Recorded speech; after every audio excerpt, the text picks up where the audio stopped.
Et puis, il y a une chose que l'on réalise pas quand on parle de ces cartels. On parle des réseaux sociaux, justement les vidéos d'exécution de cartels mexicains et colombiens, ça sert de tuto. Comment fabriquer des bombes artisanales, vous avez des contenus vraiment qui vous retournent l'esprit. Et l'autre chose qu'il faut savoir, c'est que avant, un grand du quartier, il avait 20-25 ans. Aujourd'hui, sur certains territoires, dès 17 ans, vous pouvez être un grand du quartier et très dangereux. Et ces organisations ont une cartographie des commissariats qui fonctionnent bien, qui fonctionnent moins bien, ont une cartographie des tribunaux où ça tape fort, où ça tape moins fort. Par exemple, en Île-de-France, les jeunes, on leur donne l'information que, par exemple, à Pontoise et à Meaux, ça tape très fort, et qu'à Bobigny, c'est presque la cour de récré. C'est pas moi qui le dis, c'est ce qui se dit sur le terrain. Et tout d'abord, direction Limoges, pour parler de cette nuit de guérilla urbaine. Ce sont en tout cas les mots employés par le maire de la ville pour évoquer ce qui s'est passé dans sa commune il y a quelques heures. Sur ce plateau, pour faire le point sur ce qui s'est passé dans cette ville, Thibaut Chevillard, bonsoir, journaliste police-justice, 20 minutes. À vos côtés, Alexandre Touzé, bonsoir. Vous êtes maire LR de Lyon, vice-président du conseil départemental de l'Essonne en charge de la sécurité, mais également président du groupe de travail prévention de la délinquance et de la radicalisation à l'Assemblée des départements de France. Bonsoir. Merci d'être là. Abel Boilly, bonsoir. Bonsoir. Vous êtes président de l'association Tous Uniques, Tous Unis. Et Victor Hérault, vous journaliste politique à Valeurs Actuelles. Bonsoir, Victor. Mais comment on va chercher ces jeunes et comment on va interroger les parents de ces jeunes et ça, c'est quand même tout le travail de police judiciaire qui reste, à mon avis, très en suspens dans ces émeutes urbaines. Abel Boilly, j'aimerais vous entendre sur ce sujet. Vous êtes venu à plusieurs reprises sur ce plateau. Vous n'êtes pas du tout langue de bois. Ça vous parle. Il n'y a pas de prétexte. Il y a l'envie de détruire et de montrer que le territoire vous appartient. Oui, bien entendu. Moi, je suis assez cash sur ces sujets-là. Je dis toujours qu'en France, on est nul dans la prévention, premièrement. Deuxièmement, on a perdu le sens de la sanction. Et troisièmement, la répression, quand elle daigne arriver, elle arrive beaucoup trop tard. Et on se retrouve avec des jeunes qui se sentent maîtres d'un territoire. Et c'est très intéressant d'analyser la différence entre l'effet de groupe et l'effet de bande. Un groupe, ça se réunit sur la base d'une idéologie, d'une vision convictionnelle. Ça peut grandir et ça peut disparaître. L'effet de bande, c'est beaucoup plus pernicieux parce que la première caractéristique d'une bande, c'est de s'approprier un territoire et de créer ses propres règles à l'intérieur des règles de la République. Donc vous avez des jeunes qui se sentent en toute impunité, qui n'ont plus peur de rien. Et les policiers, des fois, je les plains. Pourquoi ? Pourquoi ils se font souvent prendre à partie ? Parce que pour ces bandes, la police représente l'État. Donc lorsque je touche à un policier, je touche à l'État, c'est-à-dire aux politiques, voire au président de la République, au ministre et à toute l'institution que peut représenter la France. Donc c'est extrêmement compliqué et il faut être très réaliste dessus. Ça va prendre beaucoup de temps pour pouvoir revenir à la normale. C'est pas avant 15-20 ans qu'on y arrivera parce qu'on est au bout d'une chaîne de délitement de près de 40 ans en réalité. Cyril Janin d'avoir été en direct avec nous. Abel Boilly, c'est très intéressant ce qu'il nous disait. Il nous disait à Limoges, on voit ça progresser. Le maire a eu ces mêmes mots, il dit ça fait 4-5 ans que ça explose dans ce quartier. Pour moi, il y a danger. Mais on le voit dans beaucoup de territoires et puis la période Covid a aussi été un accélérateur.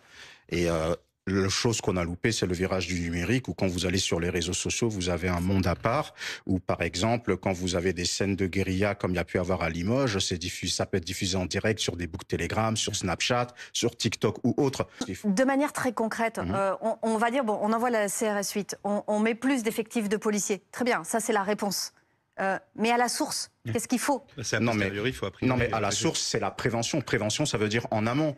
Si quand on nous appelle, c'est quand le jeune il a déjà déconné ou qu'il est dans un parcours de réinsertion, c'est-à-dire qu'il a déjà connu la cassure, ça ne va pas. C'est pour ça que je dis qu'on n'est pas bon dans la prévention. Et même le métier, il a totalement changé. En tant qu'éducateur, je le vois, c'est plus le même métier d'il y a 10 ou 15 ans. Parce que un môme de 15 ans d'aujourd'hui, c'est pas un môme de 15 ans d'il y a 10 ans. Donc, mais on dit aussi que les jeunes n'ont plus peur de la prison, donc il n'y a plus ce frein. Ils n'ont plus peur parce qu'il y a cet effet d'entraînement. Mais il n'y a pas de prévention. En fait, souvent, quand on parle de prévention, on nous dit qu'on est un peu des bénis oui-oui. Non, quand on échange avec les jeunes, souvent, ils nous disent « mais pourquoi on n'a pas eu ça avant ?» On nous appelle beaucoup trop tard sur le terrain. On nous appelle quand on est déjà au stade de la sanction, voire de la répression. Alors, on a quand même du résultat. Mais le jeune, il est déjà fracassé, déjà des parcours de vie compliqués. Dans les familles, vous le savez très bien, souvent, il y a beaucoup de parcours chaotiques. Et quand vous rencontrez des compagnons de galère qui vous mènent dans des chemins fallacieux, c'est compliqué. Nîmes, zone de non-droit. Ce sont encore les propos de représentants entend cette fois-ci, c'est une représentante du syndicat Alliance Police. Sans limite, les trafiquants de drogue se font la guerre. À Nîmes, il y a des fusillades qui s'enchaînent. L'ultraviolence s'exhibe même sur les réseaux avec une vidéo d'exécution. Un message menaçant demandant aux habitants de garder leurs enfants chez eux. Le maire a décidé de répondre en instaurant dès lundi un couvre-feu provisoire pour les moins de 16 ans. Le préfet renforce encore une fois les moyens policiers. On fait le point tout d'abord avec Mathilde Couvi. Et puis, il y a une chose que l'on réalise pas quand on parle de ces cartels. On parle des réseaux sociaux, justement les vidéos d'exécution de cartels mexicains et colombiens, ça sert de tuto. Comment fabriquer des bombes artisanales, vous avez des contenus vraiment qui vous retournent l'esprit. Et l'autre chose qu'il faut savoir, c'est que avant, un grand du quartier, il avait 20-25 ans. Aujourd'hui, sur certains territoires, dès 17 ans, vous pouvez être un grand du quartier et très dangereux. Et ces organisations ont une cartographie des commissariats qui fonctionnent bien, qui fonctionnent moins bien.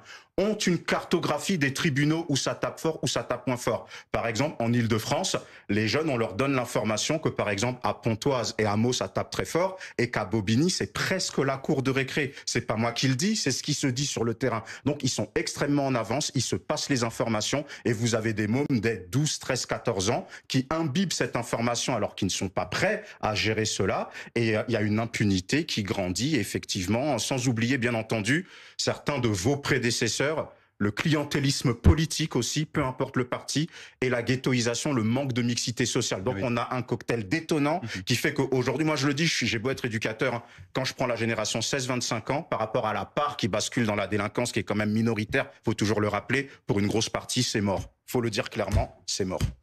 Alexandre Touzet, quand vous entendez Abel Boilly dire « pour une partie, c'est mort », il n'y a rien à faire.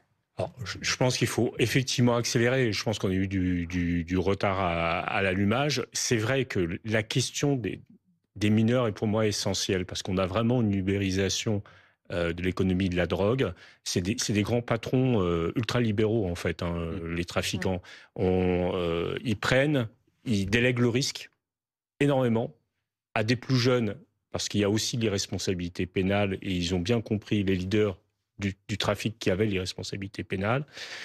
Ils les prennent très jeunes, ils les jettent, pour quelques 50 €, ils vont faire chouf.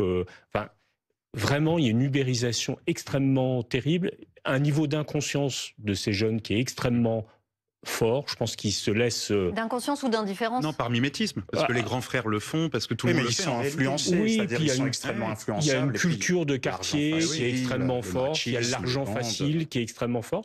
Et puis, c'est vrai qu'on a un petit peu, je pense que collectivement, et l'éducation nationale aussi a sa part de responsabilité, je pense qu'on n'a pas su offrir un modèle républicain un peu fort, un peu exigeant. Je pense qu'on a laissé tomber une partie de la jeunesse en disant, bon, bah... En fait, voilà, elle vient des quartiers, elle réussira pas, faut pas être trop exigeant, quoi. Et je trouve que cette société, elle a été elle a été négligente vis-à-vis ces jeunes, en ne posant pas la question de l'exigence, de la question du savoir, de la question de la discipline, mais dès l'école primaire. Moi, je suis stupéfait. J'avais l'Assemblée générale des maires de l'Essonne il y a 3 semaines. Tout le constat des maires, c'est de dire, dans l'école primaire, on commence à avoir des comportements totalement inadmissibles. Et face à cela, on n'a aucune réponse, on ne va pas chercher les parents, on ne va pas sanctionner de façon adaptée. Il ne s'agit pas d'envoyer tous les CM1 en prison, mais accepter la sanction pour qu'elle arrive le plus vite possible, pour qu'on n'ait pas à sanctionner gravement. Et en fait, ce qu'on encourage aujourd'hui, c'est des parcours délinquants où la sanction, elle va arriver à la fin, mais elle va arriver à un taux maximum, mais trop tard, parce qu'elle arrivera après la tuerie, elle arrivera après des faits extrêmement graves. Et on ne sait pas aujourd'hui, moi je pense que c'est vraiment l'école primaire où il faut être très très attentif. Si on veut, dans 10 ans, 15 ans, et je suis d'accord, ça prendra du temps, l'homme politique qui dit je vais régler ça en 3 ans ou 5 ans, c'est un menteur. C'est un menteur. Mais là, il faut s'y prendre, et dès l'école primaire. Et l'éducation nationale, aujourd'hui, est un peu en mode smiley par rapport à ce qui se passe.